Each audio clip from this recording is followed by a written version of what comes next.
She was a maid. No savings, no connections, no power. The kind of woman that a building full of billionaires looks straight through like glass, like air, like nothing. But on the morning of the most prestigious engagement Gala Chicago had seen in a decade, inside the Hargrove Grand Hotel, a building worth more than most countries' GDP, Celestine Wade did something that would crack that world open like an egg.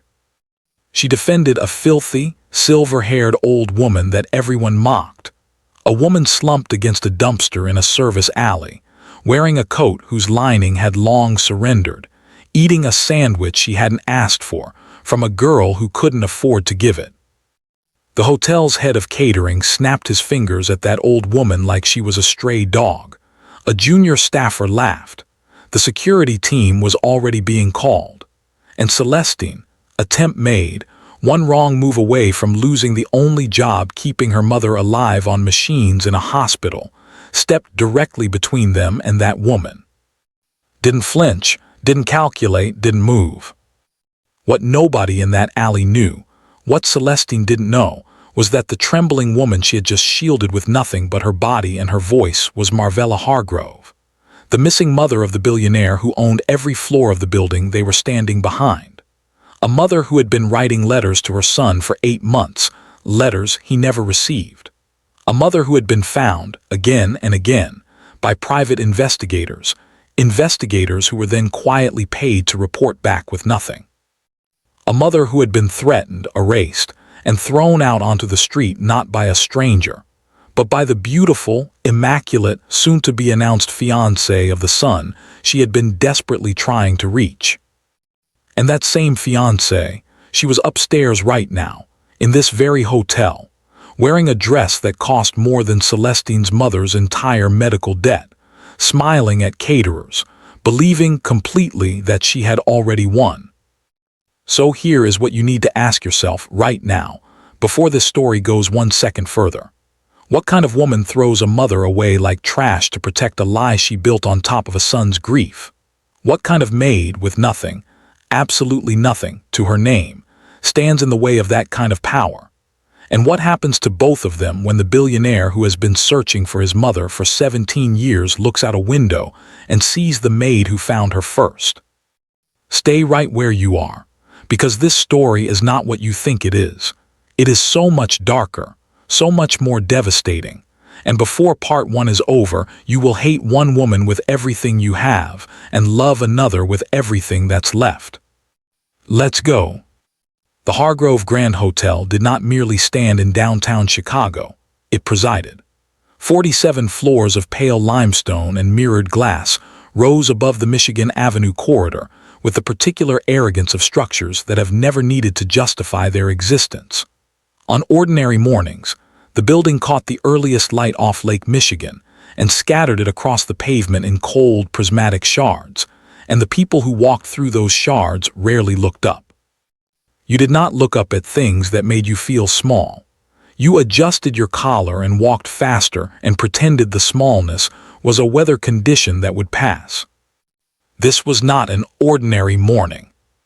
By 5:30 a.m., the service roads flanking the hotel had already thickened with activity. Florists in paper aprons wrestled arrangements the size of small trees through the loading bays. Caterers moved with the synchronized urgency of people who understood, at a cellular level, that failure today would not be forgiven or forgotten. 17,000 square feet of event space had been converted, over the preceding 48 hours, into something that looked less like a hotel ballroom and more like the interior of a fever dream about wealth. Cascading ivory draping, centerpieces built from orchids flown in from Thailand, a string quartet whose combined performance resume included 4 continents and a private concert for a sitting European monarch. Every surface that could be polished had been polished. Every surface that could be gilded had been considered for gilding, and then, in an act of the most expensive restraint, left alone. The occasion was the engagement gala of Stellan Hargrove. That name, Stellan Hargrove, did specific things to specific people. To the financial press, it was a gravitational force, A name that moved markets when attached to a rumor. To the city of Chicago, it was architectural. His company's fingerprints were on 4 of the skyline's most recognizable towers, 2 hospital wings, a waterfront renovation project that had taken 11 years and resculpted the entire northern lakeshore. To the staff of Hargrove consolidated its 43 global properties. It was a standard exacting, largely invisible, felt most acutely in the quality of what was expected and the consequences of falling short. To the 17 private investigators he had hired over the past decade, it was something else entirely. A grief so enormous it had been compressed into a single, unanswerable question that he paid them, each in turn, to try to answer. Where is my mother? None of them had answered it. Celestine Wade arrived at the service entrance at 5:47 a.m., 13 minutes early. She came through the staff gate on Pearson Street with a worn canvas bag over one shoulder and a badge clipped to her collar that identified her as event temporary staff, linen and housekeeping support, 12-hour shift. The security guard at the gate was a heavy-set man named Dunmore, whose wife was called Arlette, whose daughter had a school recital the following Thursday, and who had met Celestine at a smaller Hargrove property 6 weeks prior. She had asked his name that day. She had asked about his family. She had remembered both. People who are remembered carry a small, largely unconscious allegiance toward those who remember them, and so Dunmore smiled when he processed her credentials, a genuine smile, the kind that cost him nothing and meant something, and told her she was assigned to the East Linen Bay, 3rd corridor, left at the cart rack. "Thank you, Dunmore," she said and meant it. She moved through the service corridor with the quiet efficiency of someone who had spent 3 years learning to navigate spaces that were designed to process people rather than welcome them. The canvas bag was worn pale at the shoulder strap from consistent, prolonged use. Inside it, her uniform, folded with the creases aligned, her transit card and phone in a small inner pouch, and 2 sandwiches, turkey on sourdough, wrapped in parchment and packed before 4 a.m. in the efficiency kitchen of the studio apartment she rented in Pilsen for an amount that consumed a precise and brutal percentage of what she earned. She told herself she had packed 2 sandwiches because long shifts were unpredictable. This was partially true. The fuller truth, the truth she didn't examine too directly, was that she had long ago developed the habit of carrying extra when she went to places where she might encounter someone with less. It was not charity, the way she practiced it. It was something closer to instinct, the way certain birds fly south not because they decide to, but because the decision was made for them at a level deeper than thought. She was 26 years old. She was the kind of beautiful that required stillness to locate, not the kind that announced itself upon entering a room, but the kind that assembled itself gradually in your perception, until suddenly you couldn't understand how you had initially missed it. Dark eyes that moved over space and cataloged it fully before her expression committed to anything. Cheekbones that caught light the way considered architecture does, not by demanding attention but by rewarding it. She wore her black hair pulled back with 2 pins that had been straightened and rebent so many times they held their current shape through sheer metallurgical stubbornness. She had been studying literature at Northwestern University 3 years ago, full scholarship, a thesis half-written on narrative empathy in post-colonial fiction. A professor who had told her, with the specificity that good teachers deploy only when they mean it, that she had a mind worth cultivating. Then her mother's car was struck at an intersection on a Tuesday evening in November by a man whose blood alcohol content was later measured at twice the legal limit. Dorothea Wade, 51 years old, schoolteacher, collector of terrible puns and very good tea, was transferred to Northwestern Memorial Hospital's intensive care unit and did not regain consciousness. The medical bills arrived before the bruises on Celestine's hands from gripping the hospital corridor railing had faded. The scholarship could not cover what the insurance did not. The apartment her mother rented could not be maintained. The thesis was deferred. The professor expressed genuine sorrow. the kind that acknowledges its own limitations, and then, because it must, steps back. Celestine deferred everything. She took every shift that was offered. She learned which temp agencies paid promptly and which ones held checks until chased. She learned which hospital administrators responded to polite persistence and which ones responded only to documentation, and she became fluent in documentation. She visited her mother every Sunday at 2 p.m. and spoke for 40 minutes, carrying both sides of the conversation with the focused determination of someone who expects, concretely and without performance, to eventually receive a reply. She believed her mother would wake up. She held this belief the way certain people carry an ember cupped in both hands through wind, not because they can guarantee it won't go out, but because setting it down is not something they are built to do. In the East Linen Bay, the other temp maids were already assembled. Sarah, Tilda, and Prixie, women Celestine had worked alongside at other properties, who greeted her with the easy warmth of people united by shared invisibility in beautiful spaces. She greeted each by name. She asked about Sarah's son's first week of kindergarten, about Tilda's dental appointment, about Prixie's daughter's latest braid pattern. Small questions, remembered details.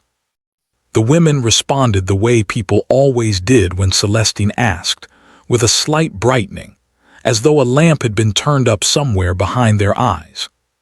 She did not know, pulling her uniform from her bag and pressing the creases flat against her thighs, that before this shift ended, she would need every fragment of courage she had ever quietly accumulated.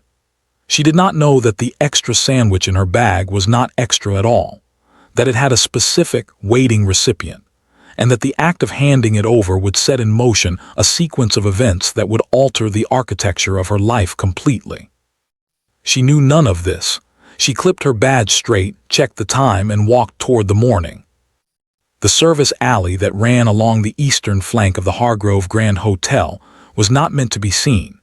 It existed in the purposeful blind spot of the building's design, a functional corridor of stone and shadow where the necessary ugliness of a luxury operation could occur without disturbing the curated beauty of its public face. Dumpsters lined one wall, their lids closed and latched. Delivery pallets were stacked with geometric precision against the opposite wall. The pavement was clean. The hotel maintained even its invisible spaces to a standard, but the alley itself felt like the exhaled breath of the building, the part of respiration that nobody discusses. Celestine came into this alley at 7:14 a.m. to receive a linen delivery, following the logistics sheet clipped to her cart. The morning had already accumulated its particular texture, the low percussion of loading bays, the distant orchestral complaint of a service elevator, the smell of commercial cleaning solution laying its chemical signature over everything. She pushed her cart around the first corner, checked the delivery number on the dock door, and stopped. There was a woman sitting on a flattened cardboard box between the second dumpster and the hotel's stone wall. She appeared to be in her late 60s. Silver hair, thick, the kind that had once been dramatic and still remembered it, matted on the left side where it had pressed against something during the night, but neatly tucked behind one ear on the right side, as though even in this circumstance, some interior standard of presentation was still being honored.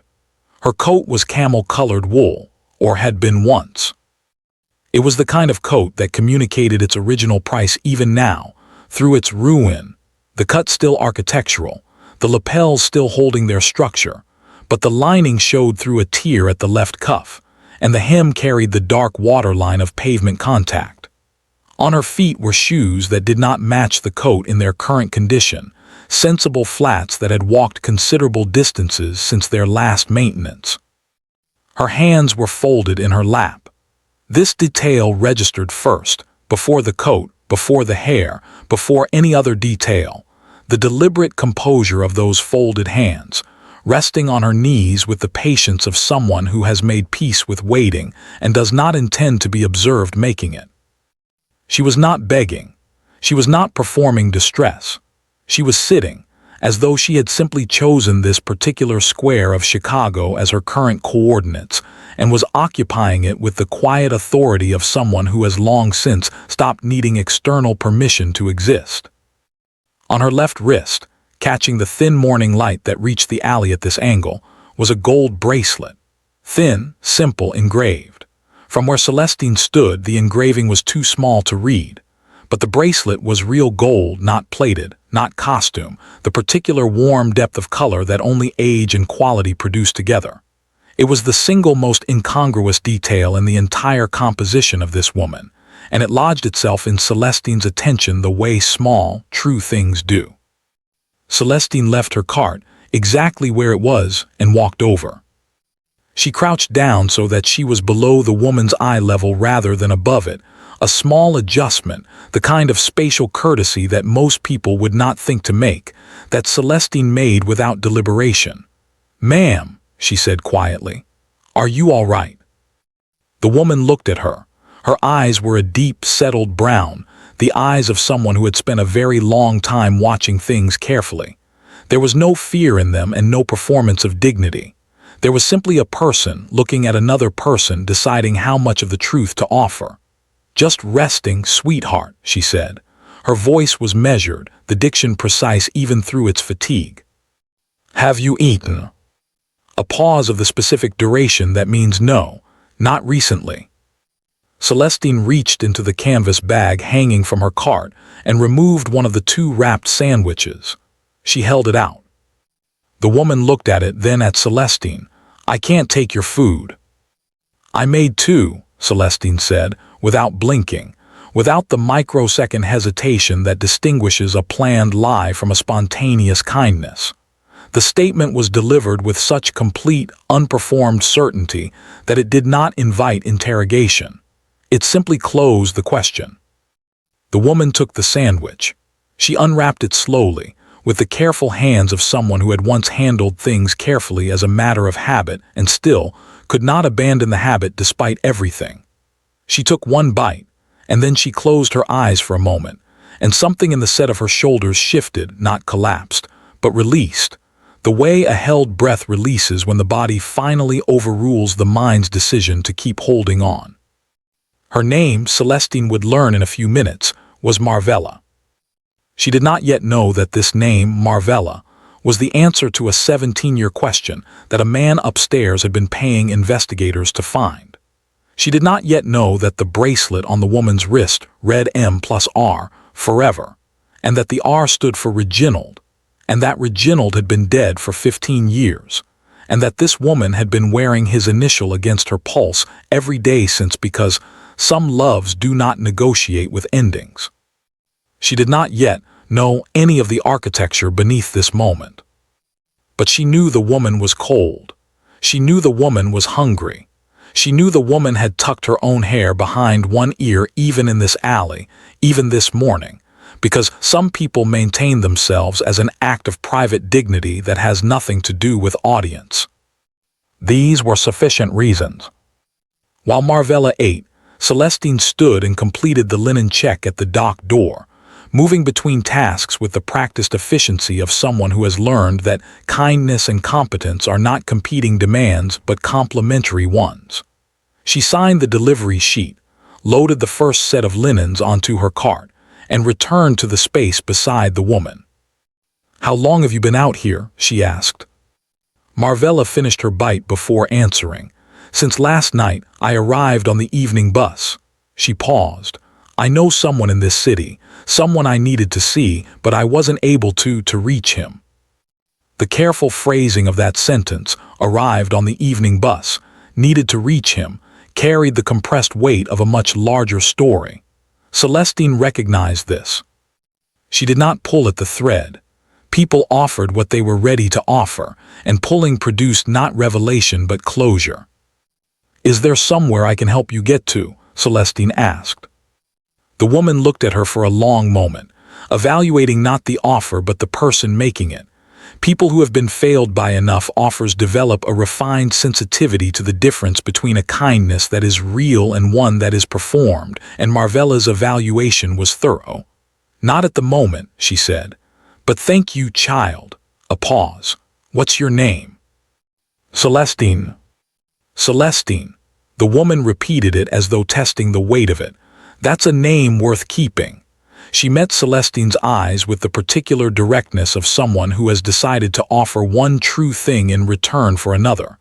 Mine is Marvella. Celestine nodded.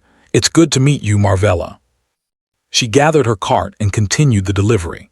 But 3 times in the following 20 minutes, without deciding to do so, she thought about the woman with the folded hands and the gold bracelet and the coat that remembered what it used to be. Something about Marvella occupied a specific register of Celestine's attention, not curiosity exactly, something closer to recognition. The particular feeling of encountering something that matters before you know why it matters. She would return on her break. She had already decided this before she consciously knew she'd decided it, which is how the most important decisions are always made. And in the hotel above her, in a private suite on the 32nd floor, a woman named Vesper Calloway stood at a floor-to-ceiling window in a robe that cost $4,000, watching the city arrange itself below her, with the expression of someone reviewing a chess board on which every piece was already exactly where she had placed it. She did not know yet that something in the alley beneath the building's blind spot had just moved without her permission, but she would find out. She always found out. The question was never whether Vesper discovered a threat. The question was always what she did once she had. And what Vesper Calloway did with threats was not confront them. She dismantled them. Stellan Hargrove arrived at the Hargrove Grand Hotel at 9:17 a.m. through the private entrance on the building's north face, a discreet door set into the limestone that did not announce itself with signage or canopy, and was accessible only by key card and biometric confirmation. His car, a matte black Bentley Bentayga, registered not to him personally but to a numbered holding company, pulled to the curb with the engine at near silence, and he was out before the vehicle had fully stopped, because Stellan Hargrove did not wait for full stops. He was already moving toward the next thing before the current thing had finished. He was 34 years old and looked, in the way that men who have carried enormous weight since adolescence sometimes look, simultaneously younger and older than his age, younger in the uncommon sharpness of his eyes, which had not yet developed the dulled quality that comfort produces in people who have had too much of it too early. Older in the set of his jaw and the particular economy of his movements, which communicated that no motion was made without purpose, because purposeless motion was a luxury he had not grown up with and had never subsequently acquired. He stood 6 feet 2. He wore a gray suit, not yet complete, no tie, collar open at the throat, jacket moving with him in the morning air as he crossed from the car to the entrance. His assistant, Pemberton Chalk, materialized beside him with the practiced invisibility of excellent assistants everywhere, falling into step with a leather portfolio already open, already mid-sentence. Gala setup is on schedule. Florals completed at 7, lighting check done at 8:45. You have a call with the Singapore office at 10, which I've asked them to move to 10:30 given the morning's priorities. Vesper is already on site. She arrived at 7:30. She's done a full venue walkthrough with the event coordinator. The announcement statement has been approved by legal and by your communications director. Press will be in position by 6 p.m. Guest arrivals begin at. Pemberton, Stellan said. Sir. Stop at the Singapore call and let me think for a moment. Pemberton stopped. He had worked for Stellan Hargrove for 6 years. He had learned, at significant personal cost in the first year, the difference between the silences that were processing and the silences that were deciding and the silences that were grieving. He had also learned not to fill any of them. He closed the portfolio to the degree that communicating openness allows and waited. Stellan moved through the private corridor that connected the north entrance to the hotel's main axis. Here, removed from the curated theater of the lobby, the building's structural reality was visible, exposed conduit, service lighting, the honest bones beneath the decorated skin. He had always preferred this corridor to the marble approach, though he had never said so to anyone. It reminded him of things he did not want to forget. Because there were things Stellan Hargrove actively worked to not forget, not as an exercise in sentiment, but as a form of structural maintenance. The way an engineer returns periodically to the original foundation plans, not because the building is failing, but because understanding what holds a thing up is what prevents it from falling down. What held Stellan up was a specific memory. A kitchen in Evanston, the house he had grown up in before his father's company began its long, accelerating collapse.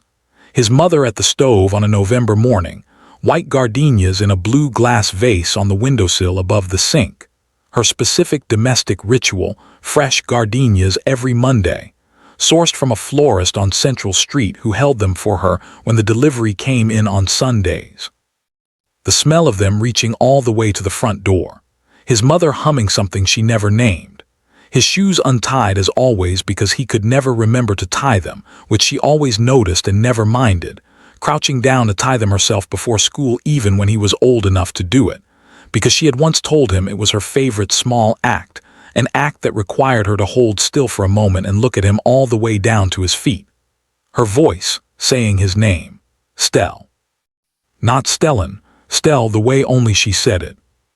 He was 17 years old when he came home from school one afternoon and she was gone. No note, no call. The gardenias in the vase were 3 days old, beginning to brown at the petal edges, and that detail, the browning petals, the uncompleted Monday ritual told him, in the specific language of someone who knew his mother's habits, that she had not left voluntarily. Or if she had left under conditions that did not allow for completion, for tidying the small things. His mother always tidied the small things. His father told him she had a breakdown, that she had wandered, that she had not wanted to be found, and that looking would only make it worse. Reginald Hargrove said this with the face of a man repeating something he had memorized rather than something he believed, and Stellan at 17 was already perceptive enough to notice the difference. But he was also 17, and his father was all he had left, and grief at 17 does not always have the language for its own sophistications. Reginald died 2 years later, bankrupt, alone in a hospital ward where the overnight nurse had mispronounced his name at intake and never been corrected. Stellan sat beside him in those final hours and made 2 promises, promises not spoken aloud because the weight of them required silence. He would rebuild the Hargrove name, and he would find his mother. He had kept the first promise with extraordinary efficiency. The second had defeated him for 17 years. 3 private investigators, each retained at significant expense, each returning eventually with the same result: nothing. Or more precisely, a report that looked like nothing, felt like nothing, read like nothing, the particular nothing that is produced when someone has been paid to not find what is there to be found. He did not know this yet. The knowledge was 3 hours away. Pemberton followed him through the corridor in silence. At the point where the service corridor met the hotel's main interior axis, Stellan paused at a window, a wide, low window that looked out over the small employee courtyard on the building's east side. The morning light came in at an angle there, washing the courtyard's stone benches and maintained planters in pale gold. He paused because something was happening in that courtyard. A young woman in a maid's uniform was guiding an elderly woman across the courtyard space. Slowly, carefully, with a hand at the older woman's elbow that communicated support without pressure, the specific quality of physical assistance that distinguishes people who are comfortable with it from people who are performing it. The elderly woman moved with the unhurried pace of someone conserving themselves, and the young woman matched her pace without adjustment or visible impatience, which was the more remarkable detail. The visible absence of impatience in a person who had, objectively, many other things to be doing. They reached the bench on the courtyard's east side. The elderly woman sat. The young woman crouched down and said something that Stellan could not hear through the glass. The old woman laughed, not politely, not the laugh of someone managing a social situation, but actually laughed, her head tilting back, one hand going to her mouth, a whole body response. Then the young woman reached up and buttoned the top button of the old woman's coat. One button. Careful. The way you'd handle something you understood the value of. Stellan did not move. Something happened in his chest that he did not have immediate language for. It was not attraction, though that would come and would be its own specific disruption. It was something prior to attraction, something that operated at a more foundational register. Recognition. The feeling of seeing something your body knows before your mind catches up. His right hand, hanging at his side, moved slightly toward the wall beside the window. Not to lean on it, to touch it. The way he had touched walls as a boy when the house was too quiet after his mother left, verifying that solid things were still solid. "Pemberton," he said, without looking away from the courtyard. "Who is that, the maid?" Pemberton followed his line of sight and consulted his portfolio. "Her name is Celestine Wade. She's on the event temp list, sir. Linen and housekeeping support." "And the woman with her, the elderly woman?" A pause. Pemberton was a thorough man. Thoroughness did not always yield instant answers. "I'm not certain, sir. She may be a member of the public, possibly. I can have security." "Don't," the word was quiet and total. "Leave them."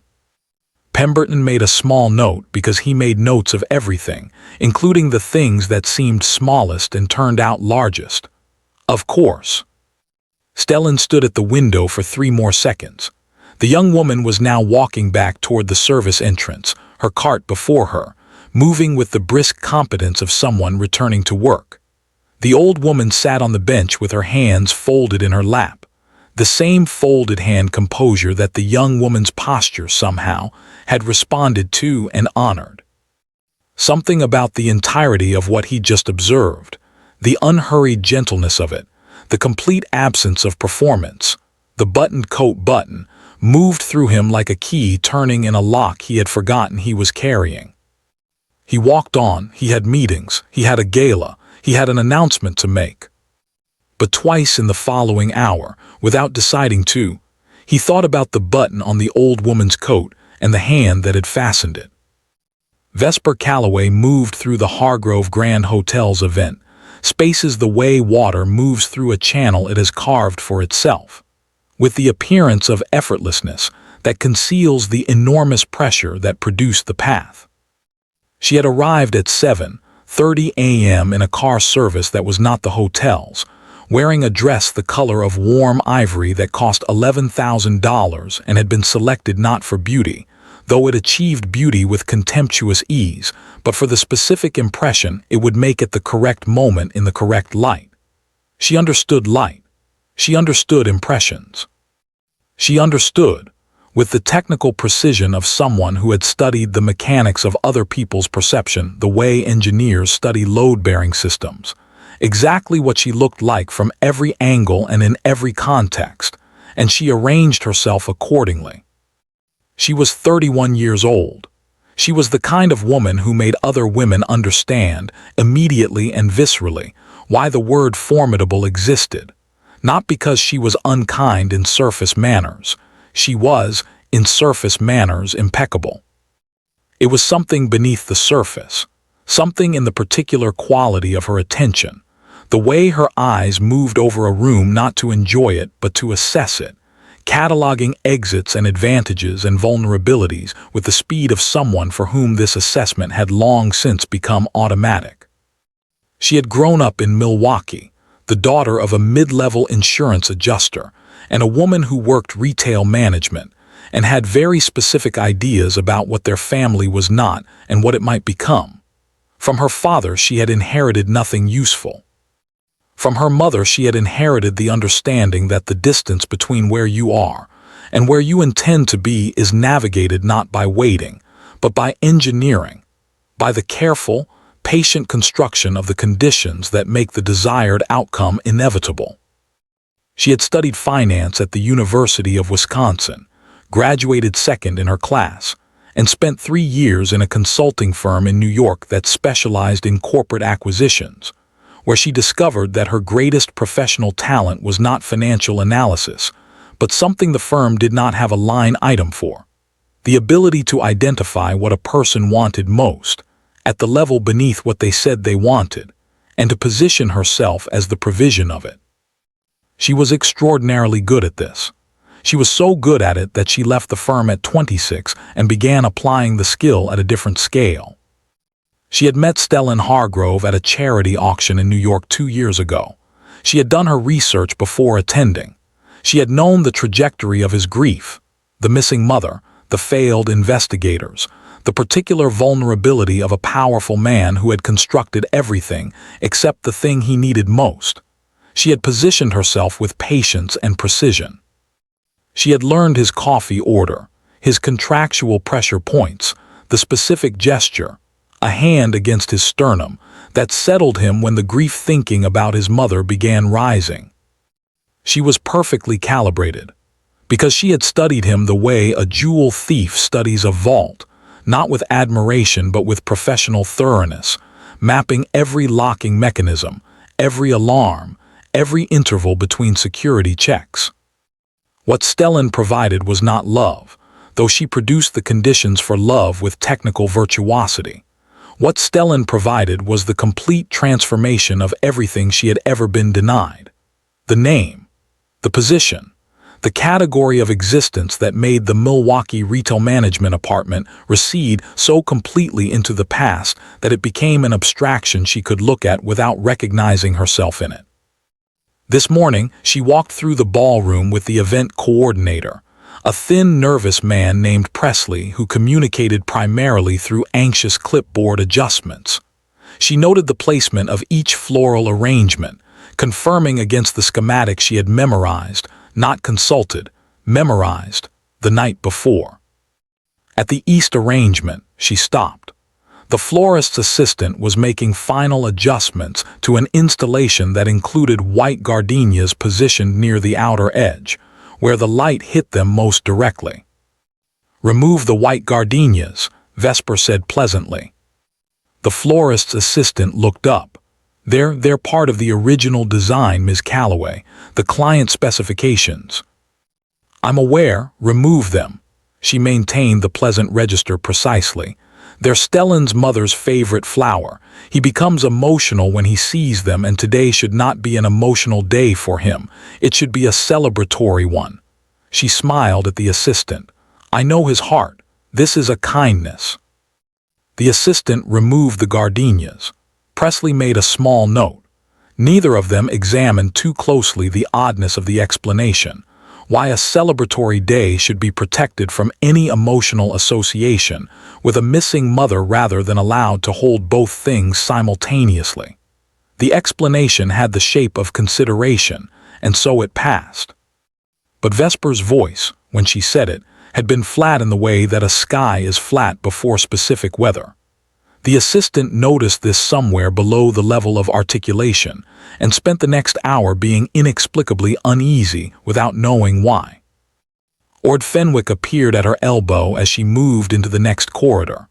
Her personal assistant, 42 years old, narrow-shouldered, with the permanently provisional expression of a man who has long since accepted that his security is contingent on another person's satisfaction.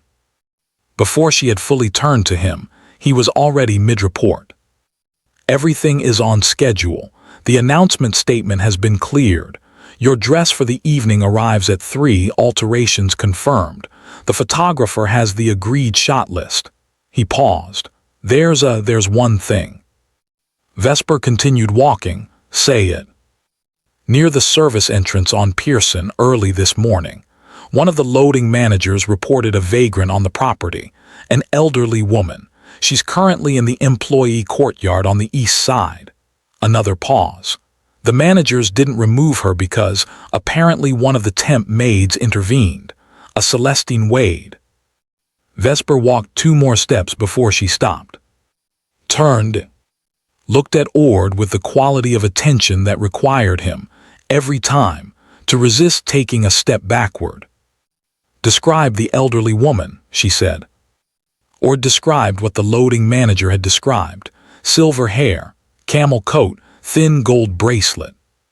The air between Vesper and Ord became a specific temperature. "Leave me for a moment," she said. Ord left. Vesper stood in the corridor alone and performed the rapid, thorough calculation of someone who has been maintaining a very large and very precisely balanced structure, and has just been informed that something beneath it has shifted. Her face, if photographed at this moment, would have revealed nothing. This was not composure. Composure is the management of visible feeling.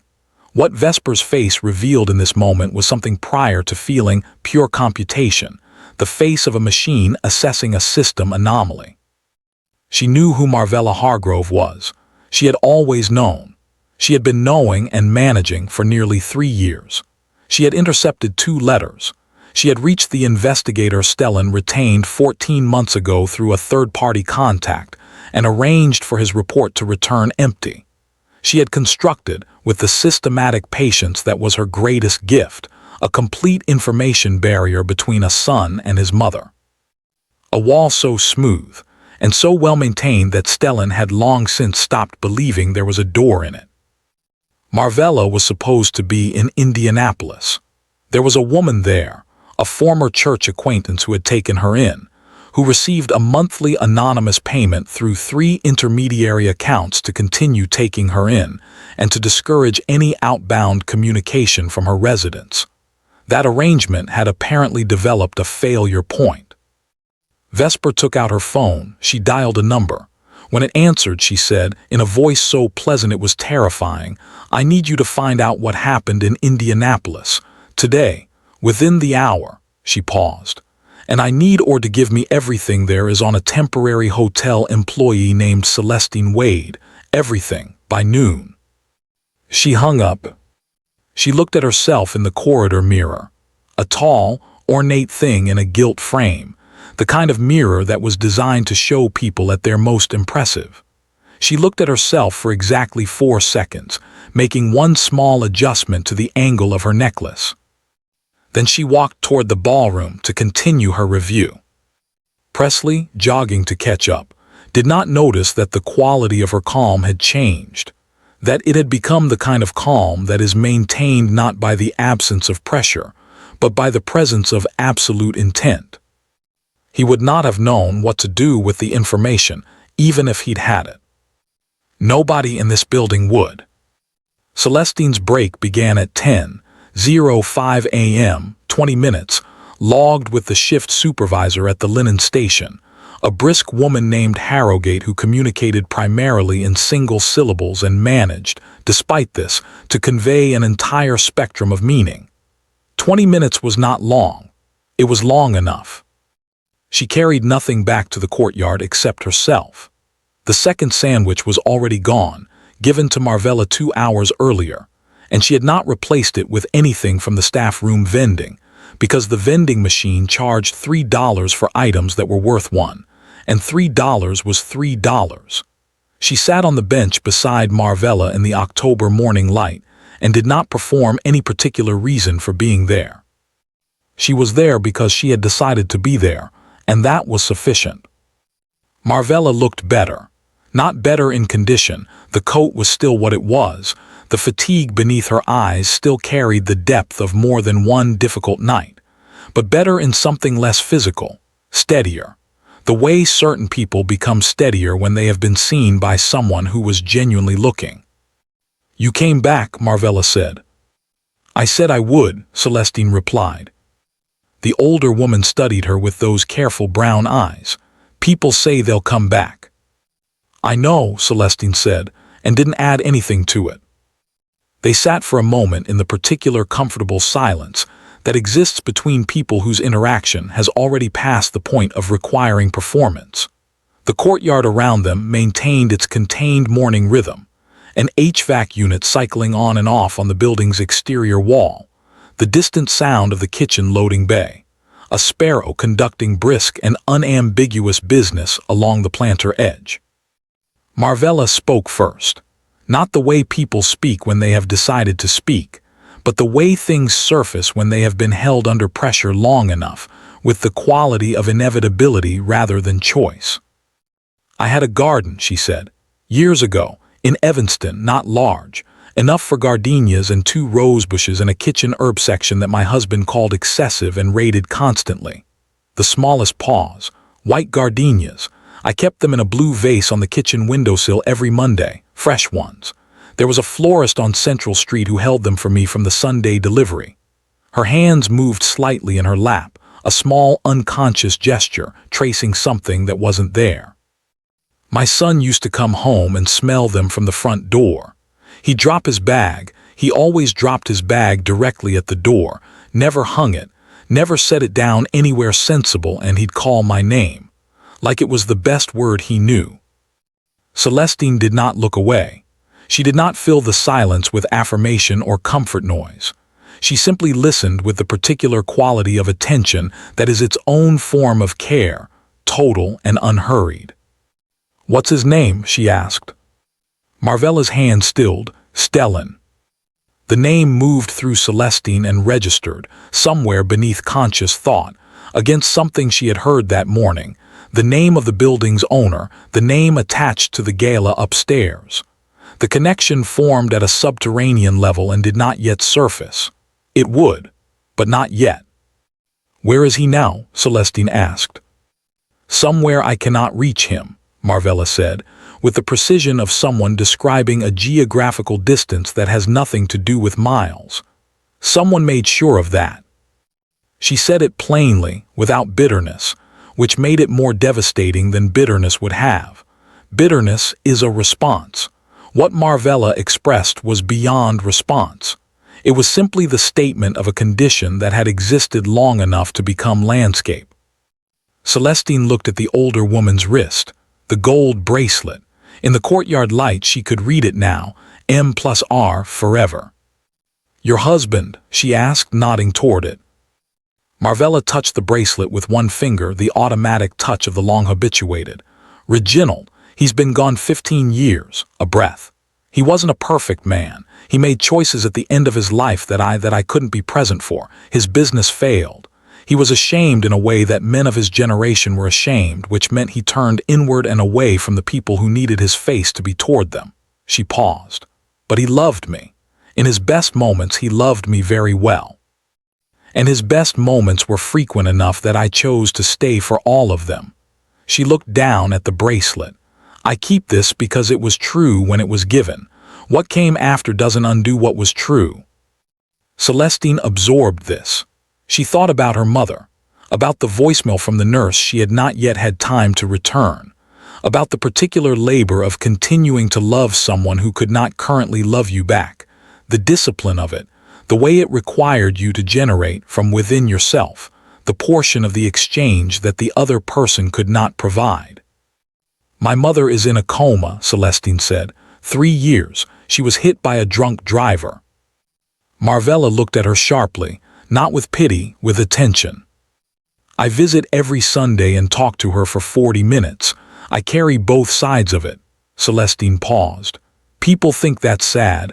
I think it's just what love looks like sometimes. When the other person can't hold their half of it, you hold it for them, until they can." Marvella was quiet for a long moment. "You believe she'll wake up?" she said. "Yes," Celestine said. "No qualification, no performance of certainty, just the word in the tone of something foundational." Marvella put her weathered hand over Celestine's where it rested on the bench between them. The gesture was not maternal in the patronizing sense. It was the gesture of one person recognizing another person's specific, private weight and choosing to acknowledge it without trying to lift it. They sat together in the October morning, 2 women the building around them had categorized as peripheral, holding between them, without knowing it, the emotional key to a 17-year wound. "Marvella," Celestine said eventually, "the person you came to see, Stellan, is there a reason you can't simply go to him directly, into the hotel?" The older woman's expression shifted. Something moved behind her eyes that was not sadness but its harder neighbor, The feeling of a door you have approached multiple times and found locked each time by the same invisible hand. 3 months ago, Marvella said carefully, I wrote him a letter. I sent it to his office address, the address listed publicly for Hargrove Consolidated. A pause. He did not receive it. I know because the investigator I managed to reach, a small firm in Evanston, not one of the large agencies, traced the letter's delivery confirmation. It was received at the building, but Stellan's response never came. And when I reached the investigator again 2 months later, he had closed his practice. Without explanation. She stopped. Let Celestine sit with this. Before that letter, Marvella continued, there was another, 8 months earlier, also undelivered to Stellan though delivered to the address. Another pause. Someone in that building intercepts my correspondence child, someone with access to his mail, someone close enough to him to manage it without his knowledge. Her voice remained level. The levelness cost her something. You could see the cost faintly at the corners of her eyes. There is a woman, the woman he is going to marry. I met her once 18 months ago when I managed to find the address of one of his residential properties. She answered the door. She was very pleasant. She invited me in for tea. She asked me many questions. And 3 days later, the arrangement in Indianapolis was made. Someone located the woman from my church, made contact, made an offer. And I found myself somewhere I had not chosen to be, without a clear way back. Celestine had gone very still. The full shape of what Marvella was describing had assembled itself with the completeness of a picture whose every piece had just locked into place. The implications of it moved through her like a current, cold and clarifying, and beneath the cold, something that was recognizable as rage if you knew where to look for it in a person who kept things quiet. She set you up, Celestine said, flat and certain, not a question. Marvella looked at her. The woman my son is about to announce his engagement to, she said, is the reason he does not know I am alive and looking for him. She folded her hands in her lap again, with the composure of someone who has carried this for long enough to carry it without stumbling. I came here today because I heard about the gala. A woman in Indianapolis, a kind woman, a neighbor, showed me the news item on her phone, and I thought if I could reach him today. Before it became official, before it was. She stopped. He's here, Celestine said, right now in this building. Marvella closed her eyes. Then I need you to help me reach him, she whispered. Celestine looked at her hands. She thought about her shift, her badge, her mother's hospital account and the payment arrangement that depended on her continued employment, and the continued employment that depended on not creating problems in buildings like this one. She thought about all of this with the thoroughness of someone who knows exactly what something costs before they agree to pay it.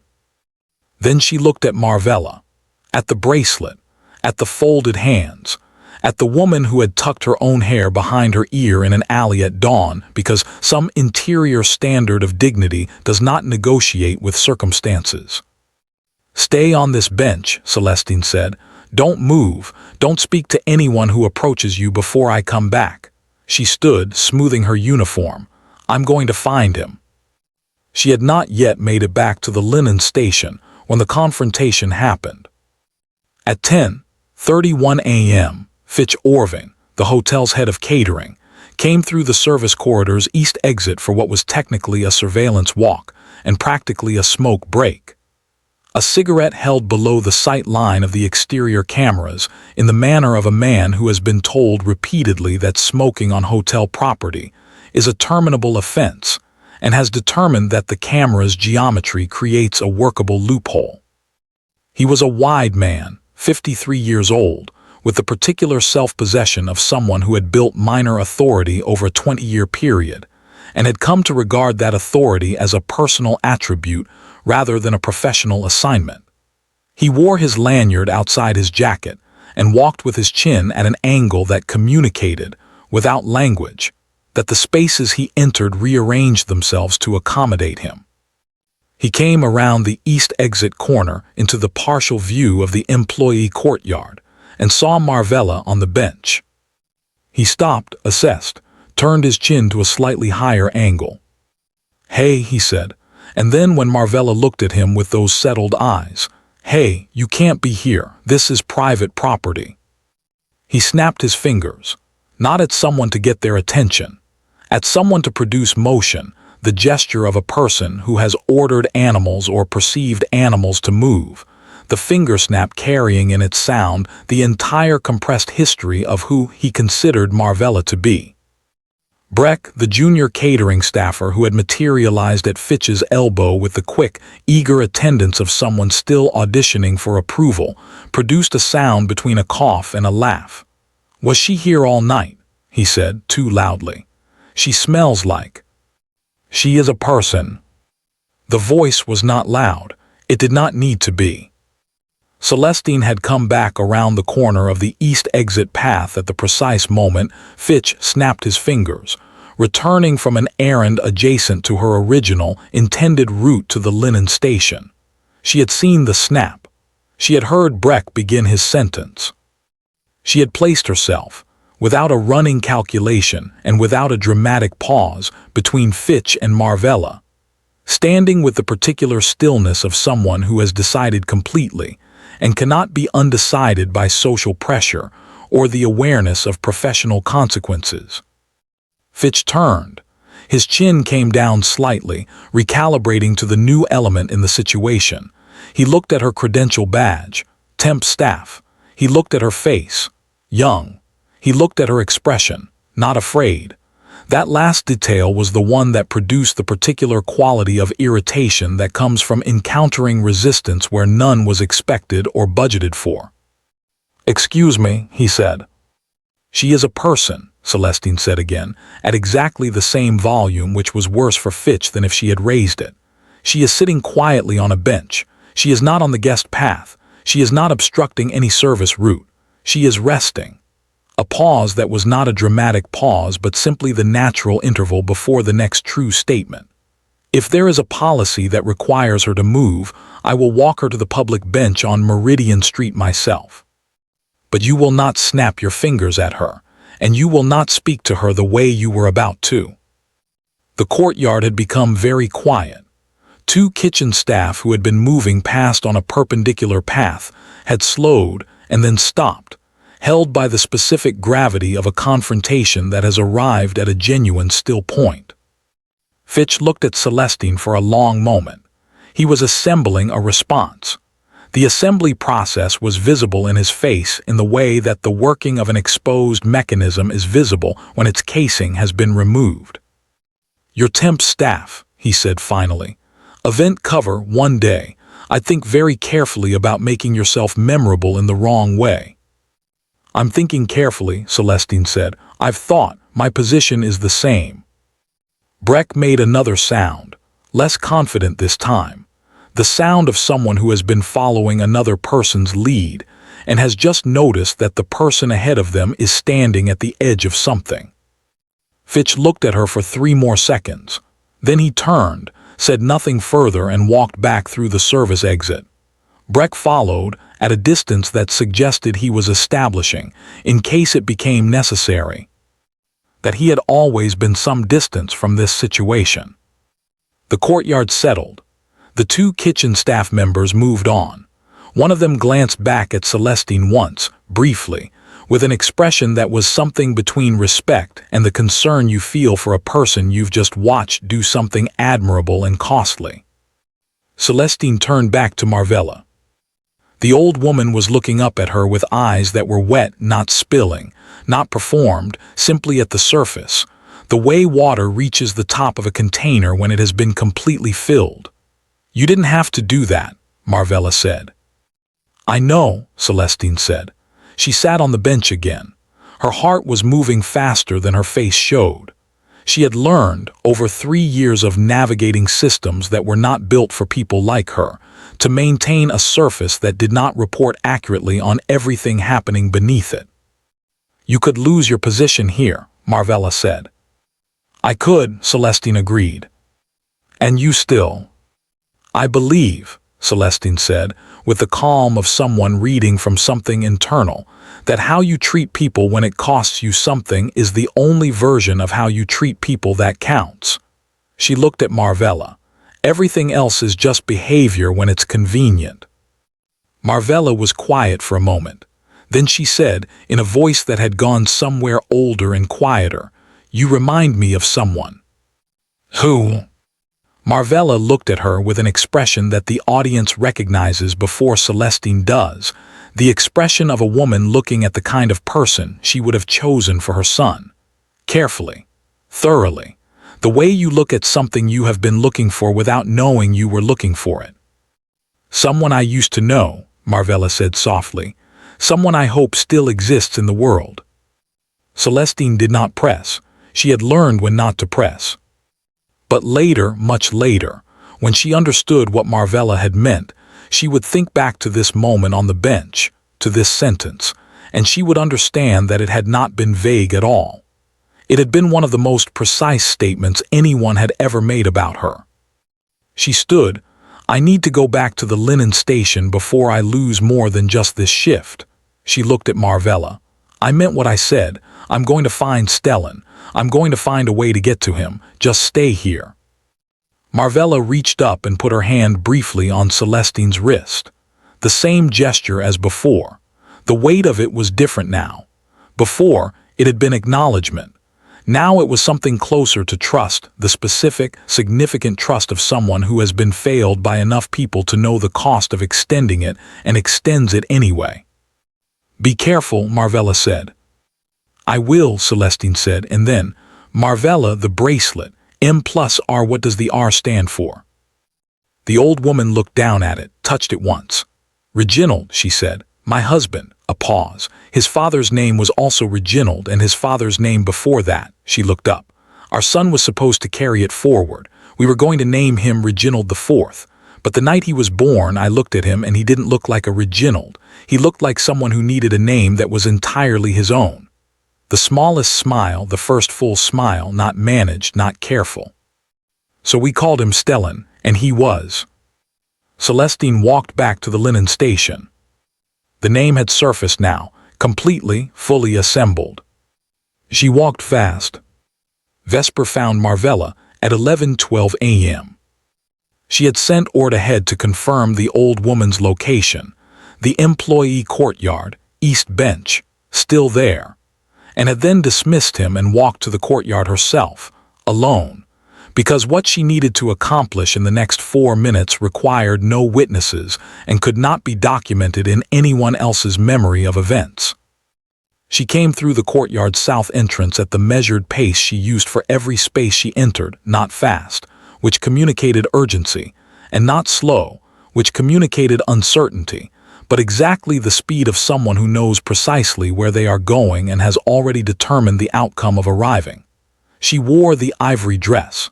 Her hair was arranged with the precise artlessness that requires an hour to produce. She carried nothing. Marvella was on the bench.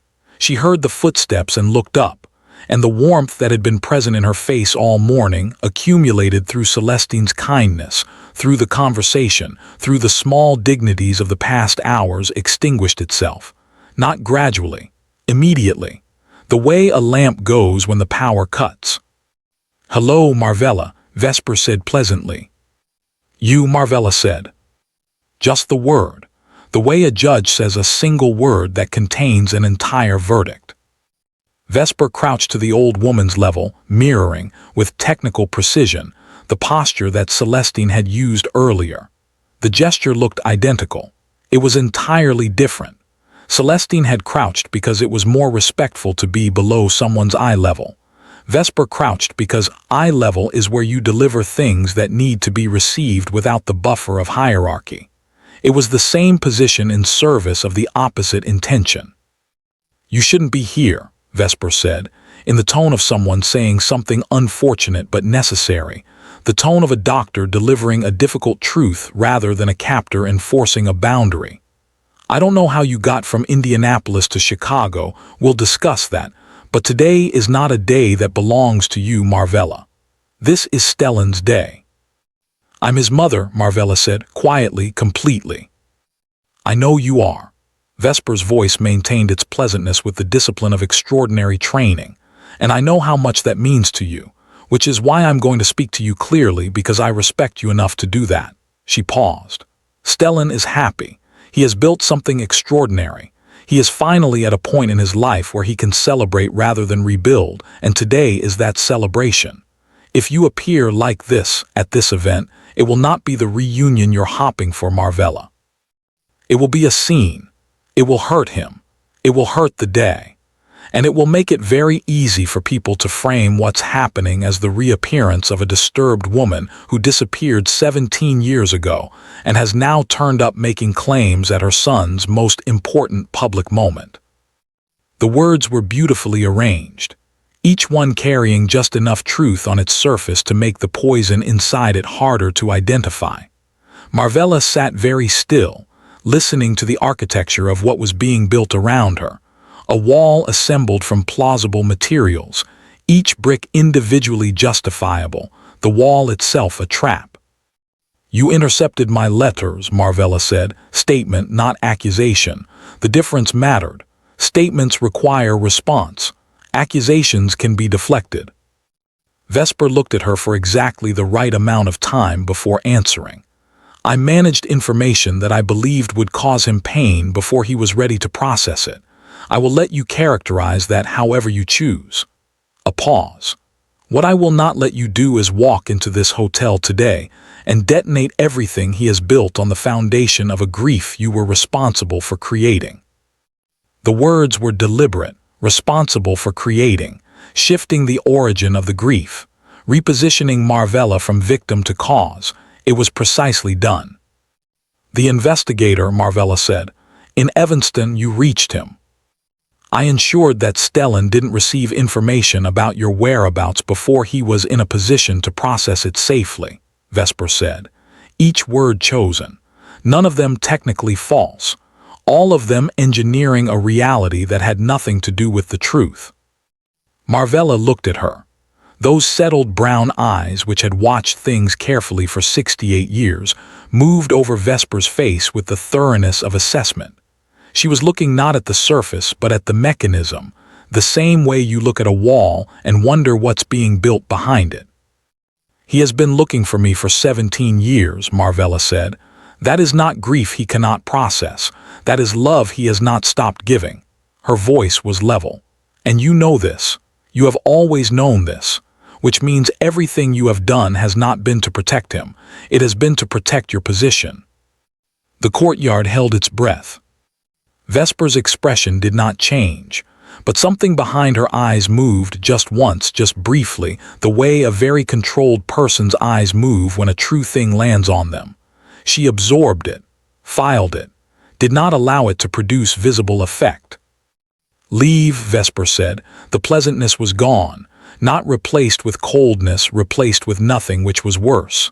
Leave this property, Marvella, now, not because I'm threatening you, because I'm telling you with complete honesty that if you stay, I will ensure that security removes you in a way that will humiliate you publicly, and that any claim you make about who you are will be met with documentation.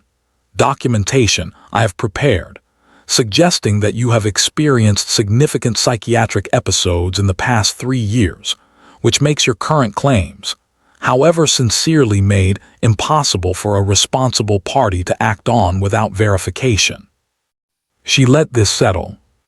Verification takes time, Vesper continued, and today does not have time. She stood, straightened, one small gesture toward her necklace, a habitual adjustment, a reset. I'm going to walk away now, she said, and when I look back at this bench in 20 minutes, I trust you won't be on it. She looked at Marvella one final time. This is the last conversation we have, Marvella. I want you to know that I don't enjoy any of this, but I am very good at it. She walked away. Marvella sat on the bench. She did not move. A single tear tracked down the left side of her face. She did not wipe it. She watched it fall onto the back of her folded hand and sat with the entirety of what had just happened, the threat precise as surgery, the documentation she hadn't known about, the specific cruelty of a person who had identified every point of vulnerability and positioned a blade at each one. Celestine found her 4 minutes later. Saw the tear, saw the stillness, read the shape of what had happened without needing every detail. "Who was here?" she said. Marvella looked up at her and told her everything. Celestine listened to all of it without interrupting. This was not a passive act. It required the specific discipline of someone who understands that interruption, even sympathetic interruption, redirects a person's account through the filter of the listener's response, rather than allowing it to arrive complete. She stood beside the bench, one hand on the cart handle, and she listened to Marvella recount the conversation with Vesper with the full, unhurried attention that she had always given to things that deserved it. When Marvella finished, the October air sat between them, holding what had been said. Celestine thought about what she was about to decide. She did this honestly, not the performance of deliberation but actual deliberation, the kind that accounts for every weight on every side of the scale. Her position at this property, the agency's rating of her, which determined what shifts she was offered and therefore what she earned, and therefore what she could pay toward her mother's account. The documentation Vesper had mentioned, psychiatric records or fabricated approximations of them, the kind of thing that could be produced by someone with access and intent, the kind of thing that was almost impossible to disprove quickly, because disproving it required the same institutional access that creating it requires. The probability that Vesper had resources Celestine could not match, and would not hesitate to deploy them against a temp maid who had no savings and no protection. She weighed all of this. She was not reckless. She was not impulsive. She did not move toward things without seeing them clearly first. And then she set the weighing aside. Because on one side of the scale was everything she stood to lose, and on the other side was a 68-year-old woman sitting on a courtyard bench with a tear drying on the back of her hand, who had been systematically erased by another person's ambition for 3 years, and whose son had been quietly grieving her absence for 17 years, believing, because he had been carefully taught to believe, that there was nothing to be done, that she was simply gone. The scale was not balanced. It had never been balanced. "Tell me his name again," Celestine said. "Stellan Hargrove," Marvella said. "And he's here today, in this building. He arrived this morning. I saw the security detail at the north entrance from the street before I came around to the service side." Celestine nodded slowly. Vesper mentioned documentation, psychiatric records.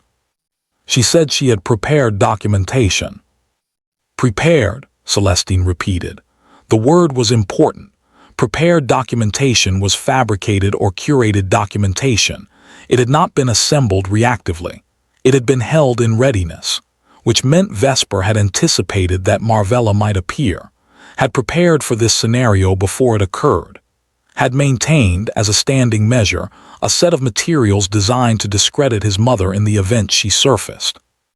The calculation this implied, the long-game patience of it, the coldness, settled into Celestine's understanding with the particular completeness of a thing that, once understood, cannot be misunderstood again. "She's been managing this for at least a year," Celestine said. "Probably longer. The letters, the investigator, the Indianapolis arrangement, the documentation, none of that is reactive. It's a maintained system."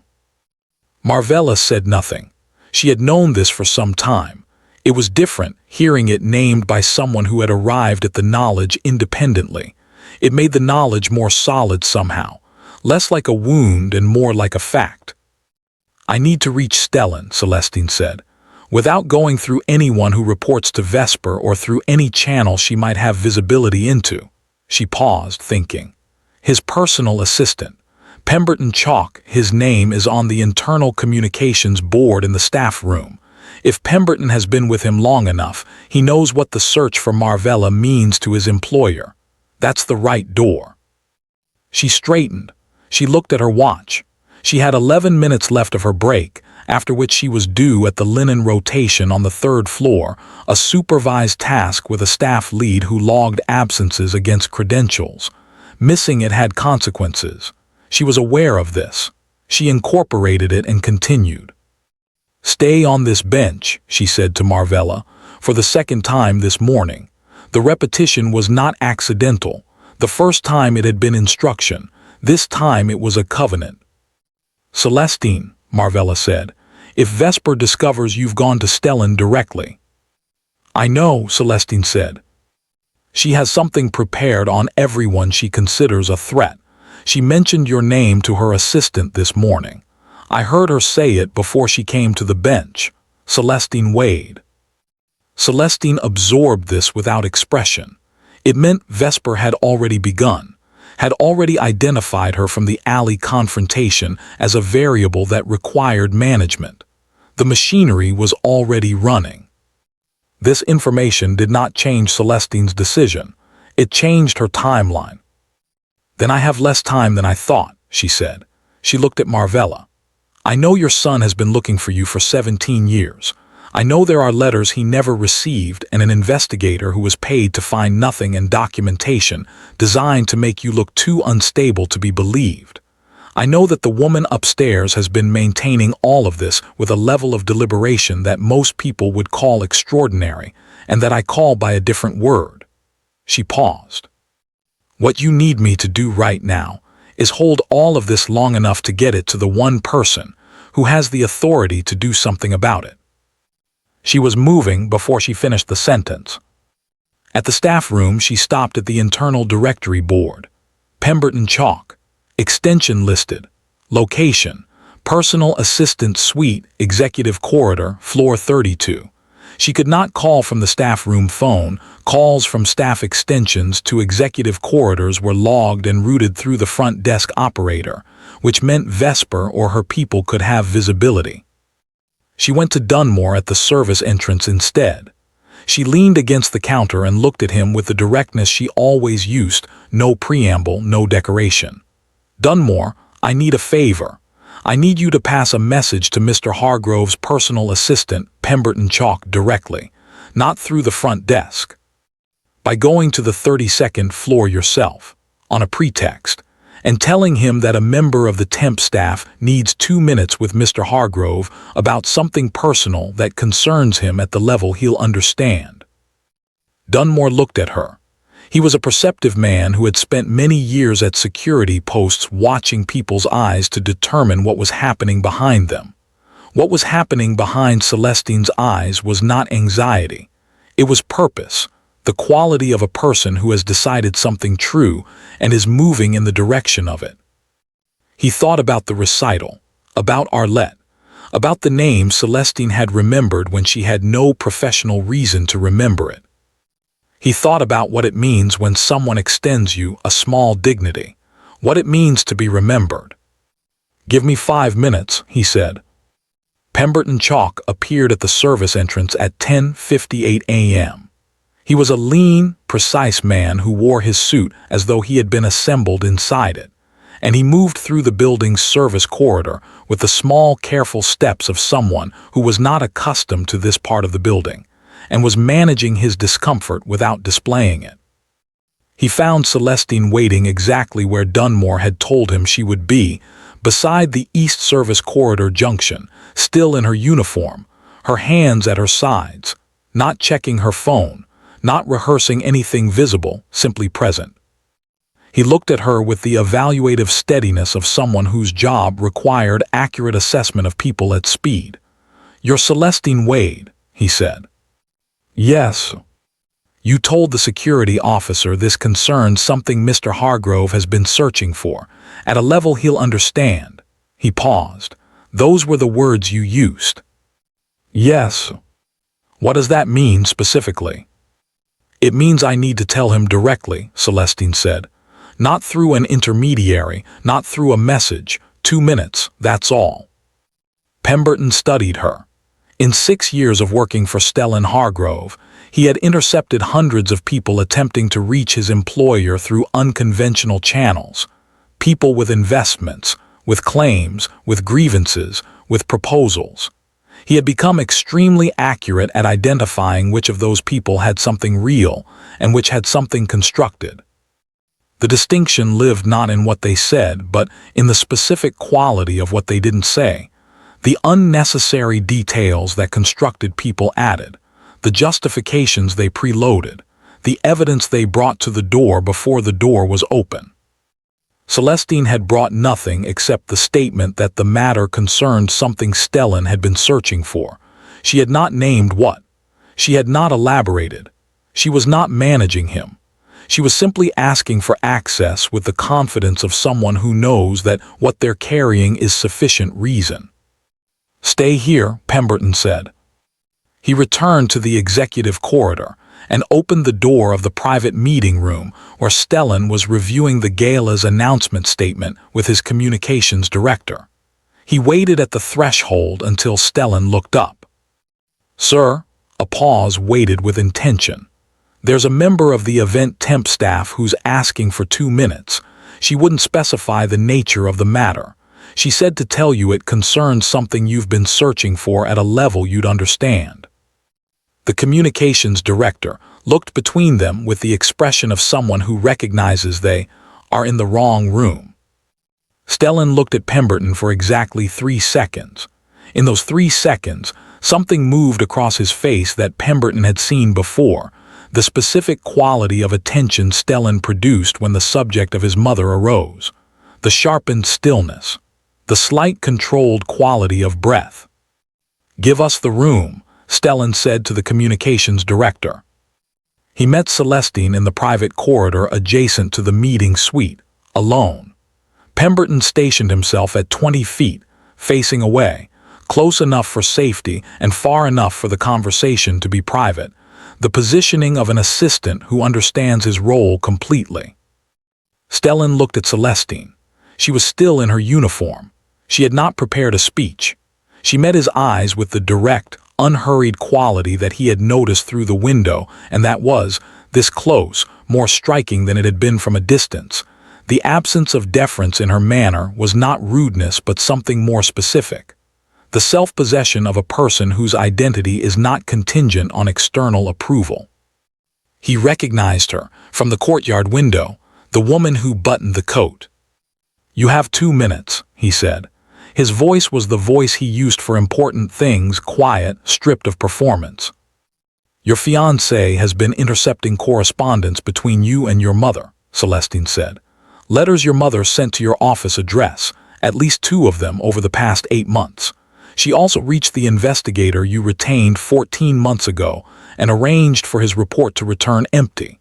She has prepared documentation designed to make your mother appear psychiatrically unreliable in the event she surfaced and attempted to contact you." She stopped, drew breath. "Your mother is in this building right now.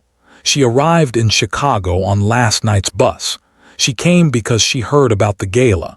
She's been trying to reach you for at least 2 years." The corridor had become a specific kind of silent, the silence of a space in which something enormous has just changed the pressure of the air. Stellan did not move. He stood with the completeness of a person whose internal architecture has just received information that it will take time to incorporate without collapse. His right hand, the one that had moved toward the wall at the courtyard window that morning, moved again, slightly, at his side. "My mother," he said. "Yes." "You spoke to her?" "Yes, for most of the last 2 hours." "Tell me something," he said. The words were not a test in the adversarial sense. They were the words of someone who needs to know, who is asking the one person in front of him because she is there and the need is immediate. "Tell me something that—" "She keeps white gardenias in a blue glass vase on Monday mornings," Celestine said. "There's a florist on Central Street in Evanston who holds them from the Sunday delivery.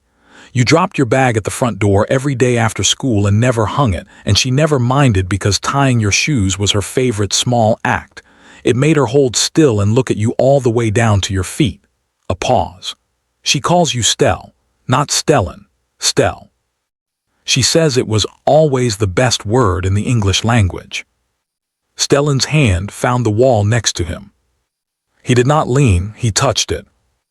And the 17 years, all of it, the investigators and the empty reports and the 3 a.m. certainty that something had happened, that someone had done something, and the grief that had been compressed into boardrooms and acquisition strategies and charitable endowments, all of it, arrived at once. "Where is she?" he said. His voice had changed completely. The CEO had left it. What remained was the boy who came home to a house with browning gardenias. "Employee courtyard," Celestine said. "East bench. But Vesper came to her 40 minutes ago and told her to leave. She may still be there, but we need to move quickly." Stellan was already walking. He passed Pemberton without slowing. Pemberton fell in at a distance, reading the situation correctly without needing it explained, which was why Stellan had kept him for 6 years. Celestine followed, keeping pace. She did not know, could not yet know, that in the 32nd floor suite, Vesper's phone was already receiving a message from Ord. He left the meeting, moving fast, toward the service corridor. She did not know that the machine had already registered the anomaly and was already correcting. She was thinking only of the bench, and the woman on it, and the 17 years about to end. Stellan Hargrove walked into the employee courtyard of his own hotel, like a man who had forgotten he owned the building. The morning light came in at its October angle, low and warm, the particular gold of the season that makes everything it touches look like a memory being recalled rather than a moment being lived. The planter at the courtyard's north edge held late-season boxwood, still green. A sparrow that had been conducting its careful business along the planter's rim departed at the sound of footsteps without urgency. The HVAC unit on the building's exterior wall completed its cycle and went silent. The courtyard held a breath. Marvella was still on the bench. She had not left. Whatever Vesper's threat had lodged in her, and it had lodged, Celestine could see the evidence of it in the careful way Marvella sat, slightly diminished, slightly inward. It had not been sufficient to move her from this bench, because Celestine had said she was coming back, and Marvella had decided at the level beneath deliberation to believe that. She heard the footsteps and looked up, and she saw her son for the first time in 17 years. He stopped 6 feet from her. 6 feet was not a large distance. It was the distance of the years compressed. Of all the mornings he had not been findable, of all the Mondays without gardenias in blue glass, of all the letters that traveled the postal system to an address they were never allowed to reach. 6 feet of everything that had been done to make this moment impossible. He stood in his gray suit, collar still open, and he looked at his mother on the bench. And what the audience saw on his face was not the face of a CEO or the face of a grief that has been managed into something productive and forward-facing. What they saw was a 17-year-old boy standing at the front door of a house that had gone quiet, still holding his school bag. Marvella put both hands over her mouth. He said, "Mom." One word. The word he had said every night for 17 years in the version of reality he visited in the 10 seconds between waking and full consciousness, before the actual reality of her absence reinstated itself. The word he had last said in a kitchen in Evanston with the smell of gardenias, not knowing it was the last time. He crossed the 6 feet. He knelt in front of her bench. Stellan Hargrove, who owned 4 of the Chicago skyline's most recognizable structures, who had rebuilt a bankrupt name into a global empire, who moved markets with a statement and rooms with a presence. He knelt on the employee courtyard's ordinary pavement in his gray suit and took both his mother's hands in both of his. Marvella put her hand on the side of his face. A mother's hand, the particular touch that exists in its own category, that no other relationship produces, that a person who has felt it once never misidentifies. He closed his eyes. The courtyard held its silence with the specific reverence of a space that understands it, is witnessing something that cannot be repeated. Marvella's other hand went to his hair briefly, then to his shoulder. She was looking at him with the expression of someone completing a long count, making sure all the parts were still present, still accounted for. His face, his hands, The set of his jaw that was new, produced by years she had not been present for, years she was beginning to understand the shape of. "Stell," she said, just that. His name in her voice, the version of his name that existed only in that register. He made a sound, not words, the sound of something enormous releasing. They stayed that way for some time. The world around them, the gala above them, the 32 floors of curated luxury and engineered impression, the entire apparatus of the day Vesper had constructed, continued its operation without regard for what was happening in this courtyard. The string quartet was doing its check above. The florist was making final adjustments. The champagne was being brought to temperature. None of it mattered as much as what was happening 6 feet from the ground on an ordinary pavement bench. Celestine stood at the courtyard entrance. She had stopped there, instinctively maintaining the threshold, not crossing into the space. This was not her moment. It was not hers to occupy. She had carried the key and opened the door, and that was her part. What happened inside was theirs. She was smiling. The kind of smile that requires nothing from the world because it comes from something the world didn't provide and can't take back. She began to turn, to leave them to it. She had linens to return and a supervisor to report to and a shift that had already absorbed enough personal consequences for one morning. Stellan's voice stopped her. "Don't go." She turned back. He was still beside his mother, his hand still in hers, but he was looking at Celestine now, across the courtyard, with the expression of someone who wants to make something specific clear before the moment reorganizes itself into something more managed. "I don't know what it cost you to do this," he said. "I know it cost you something. I can see it cost you something." A pause. "I will spend the rest of my life making sure it was worth it." Celestine looked at him for a moment. She didn't have a response for that, not a polished one, not a managed one. She nodded once because the nod was true and turned away before her face could report anything further. Behind her she heard Marvella speak. "She's the one who found you for me, Stell." A pause. "She fed me her lunch and stood between me and men who treated me like I was nothing, and then she went and found you." Another pause, quieter. "Look at her properly. Don't let that one go." Celestine did not hear this. She was already through the courtyard entrance, pushing her cart, her jaw set and her eyes bright, and her heart conducting a noise inside her chest that she did not yet have the language for. And in the suite upstairs, the door opened. Vesper walked in, having received Ort's message, and found the meeting room empty. She stood in the center of the empty room for a long moment, reading the absence, the chairs pushed back, the communication director's documents left on the table, the announcement statement half annotated. She looked at Ord, who stood in the doorway with his provisional face at maximum provision. "Where did he go?" she asked. Ord told her. The silence that followed was the kind that has mass. "Get me everything on Celestine Wade," Vesper said. "Medical records, financial records, hospital accounts, every person she loves, every debt she carries, every crack in her life." She smoothed the front of her ivory dress.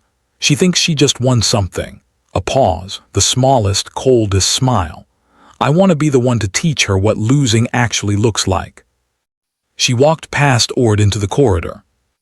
And in the courtyard below, Stellan was helping his mother to her feet, one hand steady at her elbow, looking at her face with the specific attention of someone who intends to memorize everything they've missed and never miss anything again.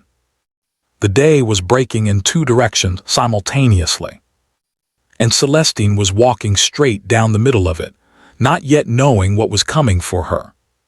The mask comes off. Vesper arrived in the employee courtyard at 11:34 a.m. The scene she found: Stellan standing, his mother beside him, his arm around her shoulders, a protective position, instinctive, the kind that doesn't require decision. Celestine standing a few feet away, having been called back by Stellan before she could complete her exit. Pemberton at the courtyard entrance, positioned with the careful distance of a man who has assessed the emotional temperature of a situation and is maintaining his role at its exact appropriate margin. Vesper assessed all of this in 1.4 seconds. She was extremely fast.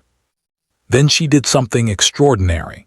She composed her face into warm relief, the specific expression of someone who has been searching for something and found it, and she moved toward Marvella with her arms slightly open, as though she might embrace her, as though this reunion was something she had been hopping for. "Marvella," she said, with the warmth of genuine feeling produced entirely without genuine feeling. "My God, we were so worried." "Don't." Stellan's word arrived before Vesper covered half the distance to his mother. One word, absolute in its simplicity. He stepped slightly forward as he said it, not aggressively, but with the precision of a man placing himself between a threat and something he intends to protect. The movement was small and unmistakable. Vesper stopped. She recalibrated from warm relief to confused concern, the transition smooth enough that a camera might have missed it. "Stellan, what's?" "The letters," he said, quiet, the quietness of controlled things. "My mother wrote to me, more than once, at my office address." He looked at Vesper with the eyes of someone who has just received a decoder that makes a long unintelligible document suddenly readable. "Tell me right now, look me in the face and tell me that you don't know anything about those letters." The courtyard was absolutely still.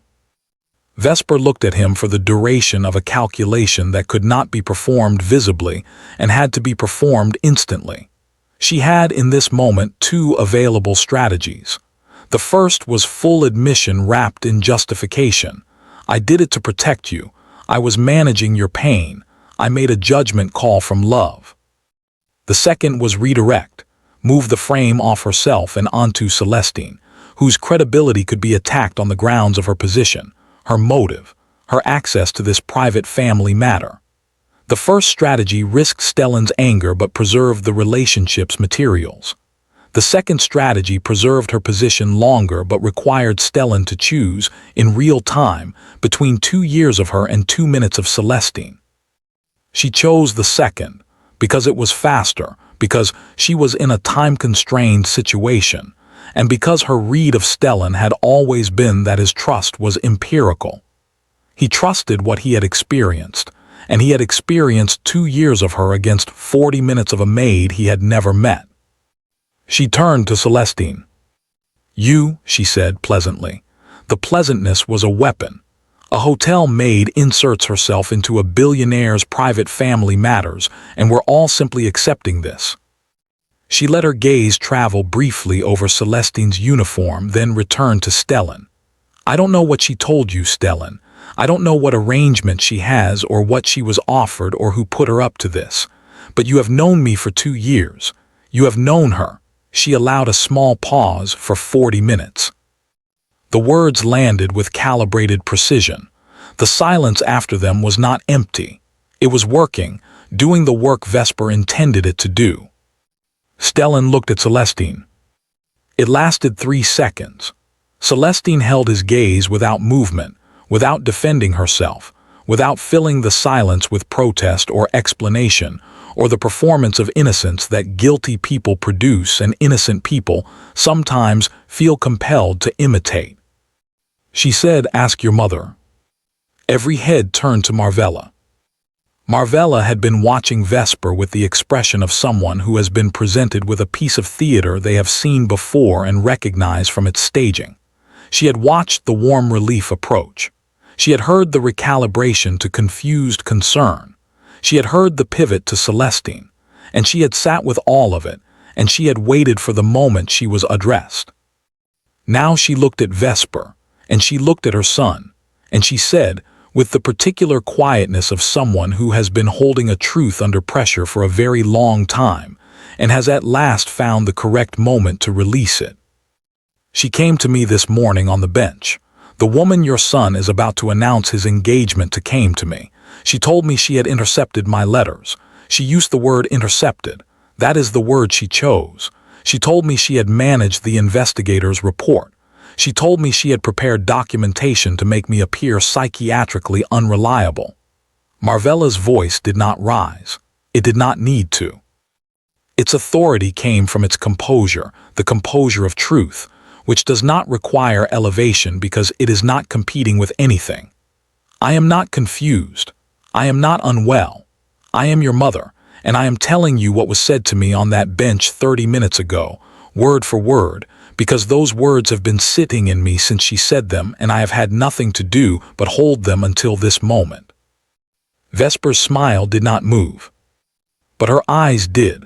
A single micro-movement, the eyes of someone who has just felt the ground shift and is recalculating load-bearing positions.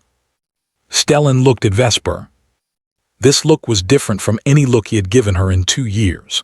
It was not anger, not yet, not fully, because the full arrival of anger requires the full arrival of understanding, and understanding of this scale requires processing time that the moment had not yet provided.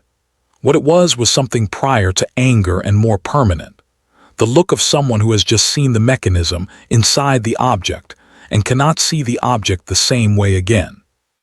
Vesper, he said. One word, her name, in a register she had never heard from him.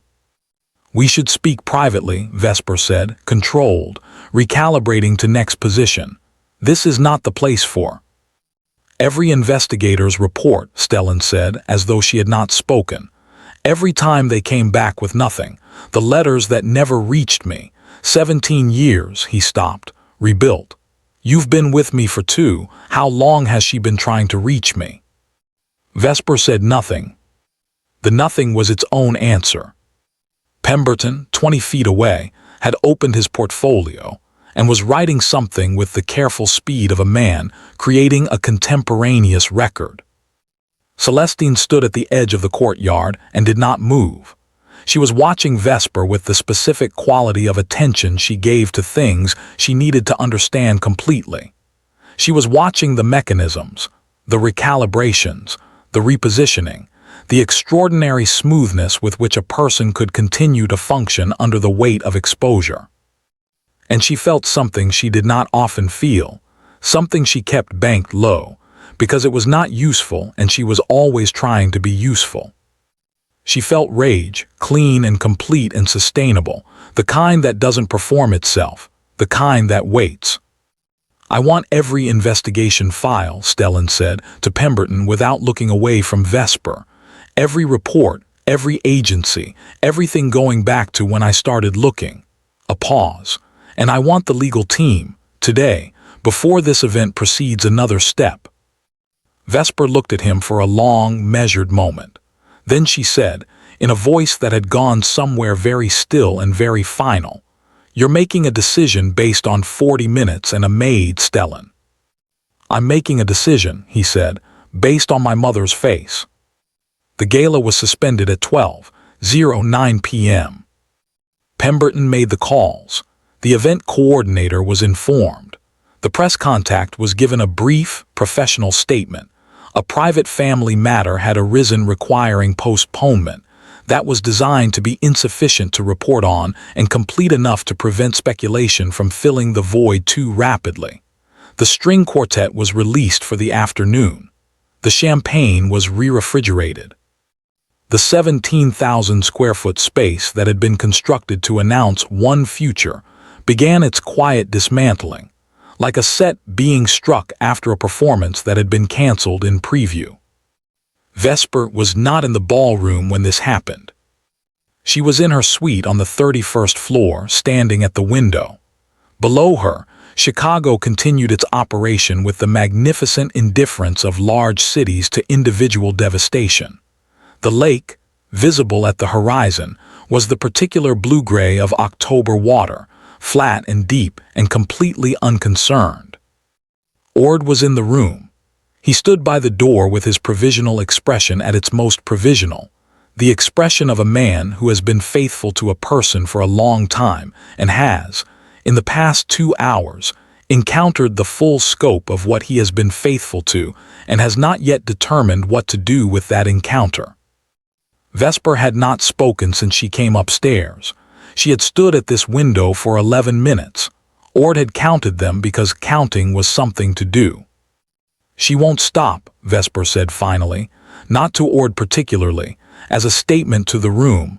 Celestine Wade, she won't accept whatever settlement his legal team structures. She's not that kind of person. Ord said nothing. He had learned not to respond to the statements that were not questions. She came into this building with nothing, Vesper continued. No money, no position, no connection, and in one morning she dismantled 3 years of work.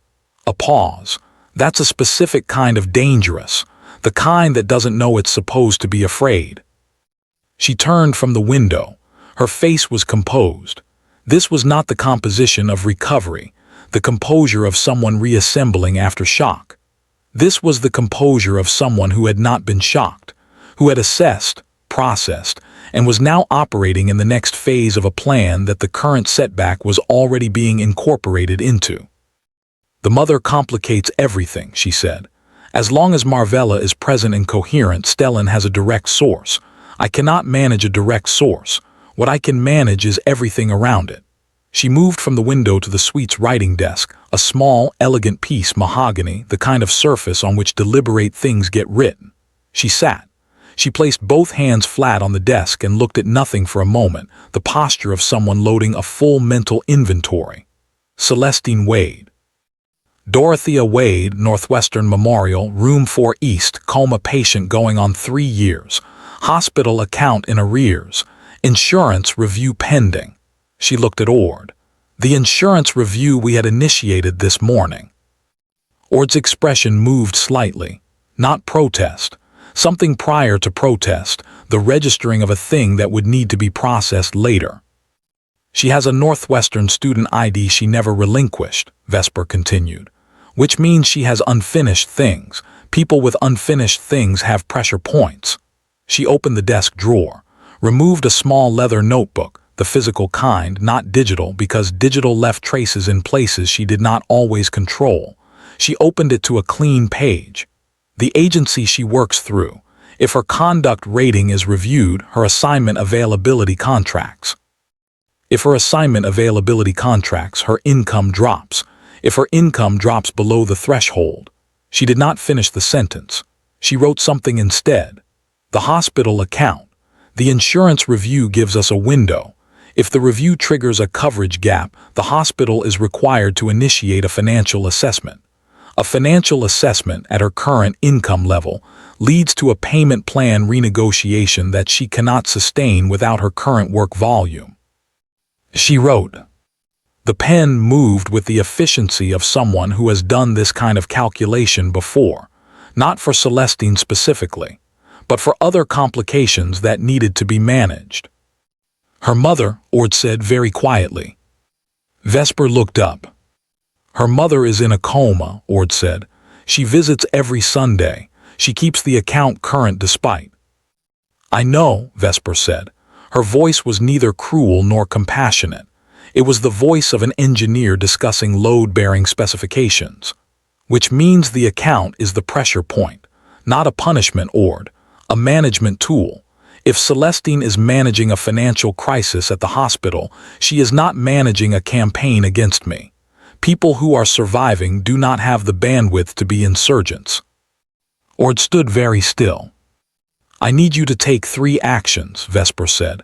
First, retain the firm we used for the Indianapolis arrangement, not the same contact, a different one, and have them prepare a thorough background report on Celestine Wade, not to use immediately, to hold, ready.